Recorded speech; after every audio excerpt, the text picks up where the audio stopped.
नाण्याच्या असतात दोन बाजू. आम्ही दाखवतो दुसरीही बाजू. आम्ही सज्ज आहोत या व्यवस्था परिवर्तनासाठी.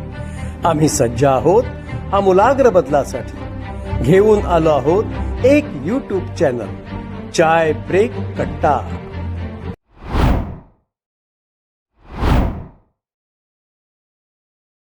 नमस्कार, मी उज्ज्वला सुटे. चाय ब्रेक कट्टा या यूट्यूब चॅनलमध्ये आपलं सगळ्यांचं स्वागत.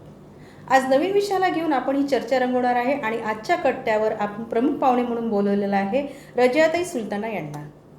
रजियाताई सुलताना यांच्याशी चर्चा करण्या अगोदर आपण थोडासा परिचय करून घेऊया. ताई नमस्कार. नमस्कार. चाय ब्रेक कट्टामध्ये आपलं खूप खूप स्वागत आहे. तर नियमाप्रमाणे आपल्या प्रेक्षकांना आपण अल्पसा परिचय आपला देऊया. रजियाताई सुलतान हे नाव काही कुणाला अपरिचित असं नाव नाही आहे. संपूर्ण महाराष्ट्रभर गाजलेलं हे नाव आहे आणि ताईंचं जे आहे, जे काम आहे ते सगळ्या क्षेत्रामध्ये ताई समाजसेवा करतात.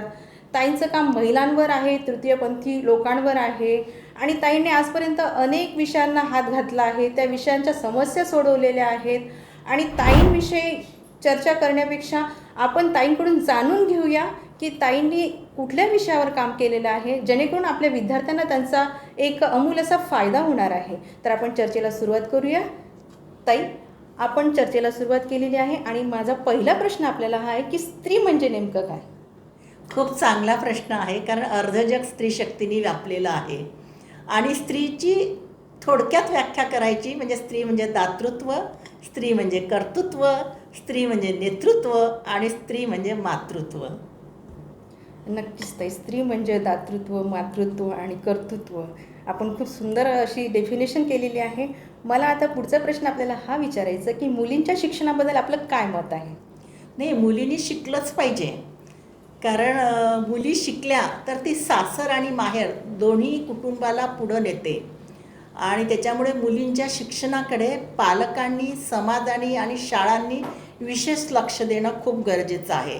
जेंडर जे आहे, लिंगभेद, हे मुलींच्या शिक्षणामध्ये आपल्याला जगभरामध्ये दिसतं, पण त्या मानाने आपण भारतीय खूप सुखी आणि समाधानी आहोत आणि मुलींच्या बाबतीतसुद्धा. कारण आपण अरब राष्ट्रामध्ये तालिबानसारखे आपल्या देशाचे जे शेजारी राष्ट्र आहे तिथे मुलींच्या शिक्षणावर पाबंदी आहे. मुलींना शिकू देत नाही, शाळा जाळल्या जातात, बसेस जाळल्या जातात. पण त्या मानाने आपल्या महाराष्ट्रामध्ये आणि भारतामध्ये मुलींच्या शिक्षणाची विशेष काळजी घेतल्या जातात. पण शिक्षणासोबत तिच्या सुरक्षिततेचा पुन्हा प्रश्न येतो. माझं पालकांना आव्हान आहे की मुलींना शिकवा आणि शिकणाऱ्या मुलींना माझं आव्हान आहे की कमी शिका पण कामाचं शिका. कारण मी महिला सबलीकरणावर काम करते मॅडम, पण MA BA झालेल्या बायका जेव्हा माझ्या मानव संवाद केंद्रात काउन्सिलिंगसाठी येतात किंवा सांसारिक समस्या घेऊन येतात, तर मी त्यांना म्हटले तुम्ही जे म्हणता ना ते फक्त लिहून आणा मराठीत, चुकलं तरी चालेल, मागं पुढं झालं तरी चालेल. तर म्हणते मॅडम तुम्ही आम्हाला लिहून देणार, आम्ही त्याला फेअर करतो. पण मला असं वाटते पदवीपर्यंत शिक्षण काही कामाचं नाही आहे. कमी शिका पण कामाचं शिका, जे तुम्हाला 2 पैसे देऊ शकेल, तुम्हाला परिस्थितीला पुरून उरता येईल असं काहीतरी तुम्हाला ज्ञान देऊ शकेल आणि तुम्हाला समस्येवर मात करता येईल. कारण कसं आहे मॅडम, शिक्षण आणि एका हाता पगार आणि एका हातामध्ये पदवी येईल, पण आयुष्याचे प्रश्न सुटणार नाही आहे. कारण तुम्ही किती शिकले आहेत, किती सुंदर आहात, याहीपेक्षा तुम्ही किती धाडसी आहात हे जगानुसार आपल्याला चालणं आलं पाहिजे मुलींना. ते धाडस महिलांमध्ये नाही आहे. आजही मुली बिचकून वागतात, आजही टॉन्ट सहन करतात, आजही धक्के सहन करतात, बरेचदा त्या काढत नाही. तर शिक्षणाने धाडस यायला पाहिजे. नक्कीच ताई, आपण महिलांच्या विषयांवर बोलत आहे, तर महिलांचं शिक्षण आणि सक्षमीकरण हे कशा पद्धतीने व्हायला पाहिजे? खूप चांगला प्रश्न आहे की महिलांचं शिक्षण आणि सक्षमीकरण कुठल्या पद्धतीने आलं पाहिजे. मला असं वाटते तिला संकटाला पुरून उरता आलं पाहिजे. सबलीकरणावर बोलताना मला असं वाटते तिला समोरच्या व्यक्तीची नजर आणि नियत ओळखता आली पाहिजे. मला असं वाटतं आयुष्यामध्ये कुठलंही संकट आलं मुलींवर किंवा महिलांवर, तिच्या आयुष्याचा प्लॅन तयार असावा असं मला वाटतं. आज महिला म्हटलं की साक्षर महिला, निरक्षर महिला, खेड्यातल्या महिला, शहरातल्या महिला, शेतधुऱ्यावर जाणाऱ्या महिला, IT क्षेत्रात जाणाऱ्या महिला, सगळ्या महिला म्हटलं की तिच्यामध्ये संसार आला, घरं आली, मुलं आली, सगळं आणि सगळं आलं. आणि पुरुषांचं घराबाहेर पडणं वेगळं आणि महिलांचं घराबाहेर पडणं हे खूप फरक आहे. आपण किती आता स्त्री एक पुरुष एक मिनिट थांबवते समानतेच्या तुम्हाला की तुम्ही म्हटलं तर पुरुषांचं वेगळं आणि महिलांचं वेगळं. तुम्ही अनेक क्षेत्रामध्ये काम करता, त्याच्यामुळे आता जरी आपण म्हणतो की महिला आणि पुरुष खांद्याला खांदा मिळून काम करते, तर तुमच्या अनुभवावरून काय सांगाल तुम्ही? खांद्याला खांदा लावून नाही मॅडम, खांद्याला धक्के मारून महिला सोबत जात आहे, त्याच्याही पुढे जात आहे. पण तरी पण पुरुषांचं घराबाहेर पडणं आणि महिलांचं घराबाहेर पडणं याच्यासाठी अलग आहे की बाई जेव्हा घराबाहेर पडते ना मॅडम, तिला गॅस बंद केला की नाही, दाराला कुलूप लावलं की नाही, आणि लावलेलं कुलूप ते 10 वेळा ओढून पाहते लागलं की नाही. पण पुरुषांचं तसं नसतं. पुरुष जेव्हा घराबाहेर पडतो त्याच्या हातात बॅग देतो आपण, त्याच्या हातात मोबाईल देतो, पैशाचं पाकिट देतो. पण बाईचं असं नसतं व तिला सगळं करावं लागतं.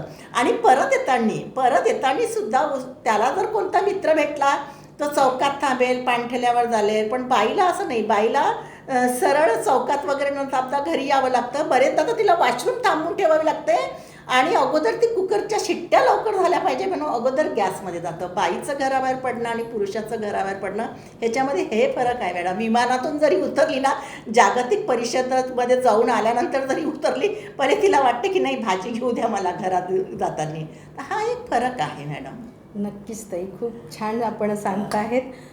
ताई, मला पुढचा प्रश्न आपल्याला हा विचारायचा आहे की भारतीय महिला ही मुळात अबला होती की नव्हती? मुळात वगैरे नव्हती मॅडम अबला. ती मार खाते, ती माहेरी जात नाही. सामाजिक दायित्व, सामाजिक जाणीवा आणि सामाजिक जे आयाम ठरवलेले आहे ना, त्याच्यामुळं ती अबला होती असं मला वाटतं. कारण कसं आहे, सामाजिक संकेत कसं आहे मॅडम, नवऱ्याच्या हातचा मार खाता खाता ती मेली तर तिच्या मृत्यूचं कौतुक होते.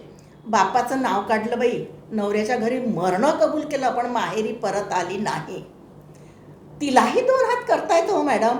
जागतिक पातळीवरचा एक सर्वे आलेला आहे की माझी लँग्वेज थोडी मिक्स आहे, चालेल? काही प्रॉब्लेम नाही. हाँ, कि जागतिक पातळीवरचा सर्वे आलेला है कि मर्द जब भी महिलाओं को पीटता है तो हाथ से नहीं पीटता है, तो काडीनी मारेल, तो जोड्यानी मारेल, तो चपलानी मारेल, तो बंदुकीनी मारेल, रागाच्या भरात जे हातात आला त्यानं मारेल.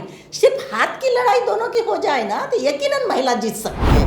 हा जागतिक पातळीवरचा सर्वे आहे, हा माझा सर्वे नाही आहे. पण तरी ती तसं करत नाही. ती मुलांसाठी जगते, ती म्हाताऱ्या आईवडिलांसाठी जगते. आणि आजही लग्न होऊन माहेरी परतलेल्या महिलांकडे समाज चांगल्या नजरेने बघत नाही. मला असं वाटतं ती अबला नाहीच आहे मॅडम. पण सामाजिक दायित्व, सामाजिक जाणीवा आणि सामाजिक संकेत आहे त्याच्यामुळं ती अशी थोडीशी बनत चाललेली आहे. आणि आपल्यापुढं जे काही महिलांच्या प्रतिमा ठेवलेल्या आहे की सत्यवानाचं प्राण परत आणणारी सावित्री, म्हणजे पुरातन जे आहे. किंवा आमची आई आम्हाला सांगायची की कशाला म्हणू मी राम राम नाही कोण्या कामाचा, कशाला म्हणू मी राम राम राम नाही काही कामाचा, धोब्याच्या सांगण्यावरून सीतेला वनवासात पाठवणारा राम नाही ग माझ्या सीतेच्या तोलामोलाचा, माझ्या सीतेच्या. म्हणजे तिने सुद्धा ते सगळं हे असं राजपुत्री असून सुद्धा ते जे केलं की बाई नको, आपल्या नवऱ्याला कोणीतरी बोलतं म्हणून आपण जंगलातच राहिलेलं बरं. किंवा उर्मिलाने किती मोठा त्याग केला. आपल्यासमोर ज्या प्रतिमा तयार केलेल्या आहे, म्हणजे उर्मिलावरची मला एक कविता आठवते. ही कविता माझी नाही तर कचऱ्यात वाचलेली कविता आहे. तसं बघितलं तर आम्ही स्त्रिया तुम्हा पुरुषांचं कोणीच नसतो, तसं बघितलं तर आम्ही स्त्रिया तुम्हा पुरुषांचं कोणीच नसतो. कुणामुळे कुणाची जागा शोभिवंत झाली हे त्या रंगांनाच माहीत, पण 2 भुवयाच्या कुंकवाला मात्र स्थान मिळतं. हळदीला मात्र लक्ष्मणाच्या उर्मिला इतकं स्थान, जागा निश्चित असूनही अव्यक्ताचं जीणं जगणारी याला स्त्री म्हणावं का?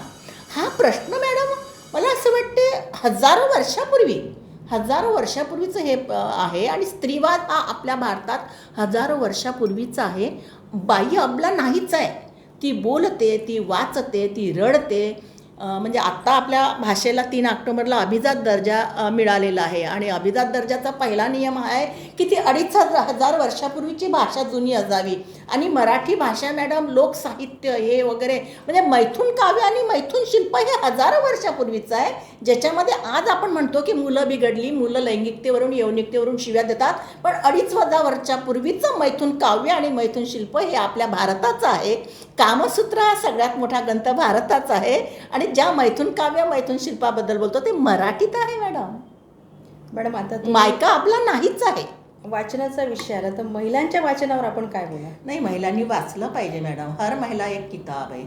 महिलांच्या वाचनाचं प्रमाण खूप कमी आहे. आणि मी एक लेखिका आणि एक वाचनावर प्रचंड प्रेम करणारी बाई म्हणून सांगते की जी बाई वाचते, जी व्यक्ती वाचते, तो आयुष्याच्या लढाईत कधीच एकटा पडत नाही. वाचनाने आपले विचार प्रगल्भ होतात. म्हणजे आपण काहीतरी शिकतो त्याच्यातून. आणि जेव्हा आपण शिकतो ना मॅडम, तेव्हा मला माझं दुःख दुसऱ्याच्या दुःखापेक्षा खूप कमी वाटते. म्हणून महिलांनी वाचलं पाहिजे. मी तर म्हणते की म्हणजे माझं वाचन खूप गरिबी होती मॅडम. 64चा माझा जन्म. आज मी वयाच्या 61 वर्ष पूर्ण केले मी माझ्या वयाची. मी माझ्या जन्माच्या पूर्वीची पुस्तकं वाचायची. आणि आज जे महिलांची फसवणूक, विनयभंग, छेडखाणी, बलात्कार, गँगरेप हे जे मी वाचत आहे, माझ्या जन्मापूर्वीच्या कादंबऱ्या वाचल्यानंतर मला त्याच्यामध्ये हे संदर्भ आढळले. अगं, रात्री गंगूच्या बिस्तरात साप घुसला होता. हो का गं? कोण? तिचा मोठा बाप. हे संदर्भ माझ्या जन्माच्या पूर्वीच्या कादंबरीमध्ये आहे मॅडम. तर हे आजचं शोषण नाही आहे. फक्त आज आम्ही बायका बोलायला लागलो, तेव्हा बायका बोलत नव्हत्या. आणि मी हे संदर्भ जेव्हा उकल करून सांगते, का सांगते? कारण मी कुठंतरी ते वाचलेलं आहे. म्हणून बायकांनी वाचलं पाहिजे. माझं वाचन म्हणजे षटाकभर आणि अर्धी षटाक वस्तू ज्या कागदात याची तो कागद म्हणजे माझं वाचन. पद्मा गुळूंची कविता मी कचरात वाचली. चाफ्याच्या झाडा, चाफ्याच्या झाडा, कालच का नव्हतं, दुःख नाही उरलं आता मनात. मॅम, एक प्रश्न विचारायचा आहे मला. आपण जे आहे आपलं ग्राउंड लेवलचं आहे सगळं कार्य.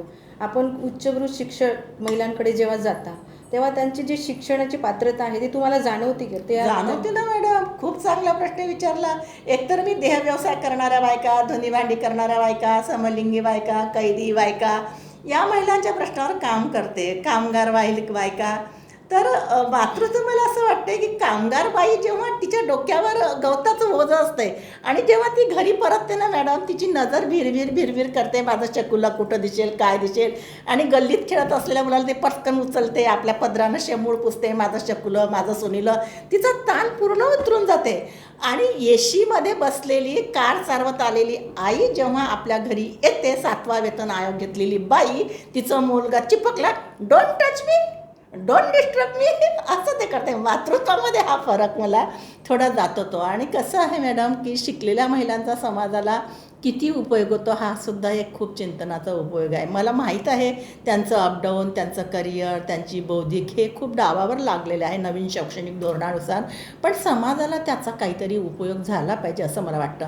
आमच्या कामाकडे येणाऱ्या बाईसाठी जर आम्ही तिच्या जाण्या येण्याची गल्ली घर बांधतानीच वेगळी काढतो, तिला संविधानाच्या 2 ओळी आपण समजून सांगत नाही, पण खरं जे आयुष्याचं तत्त्वज्ञान तिच्याकडे असतं मॅडम.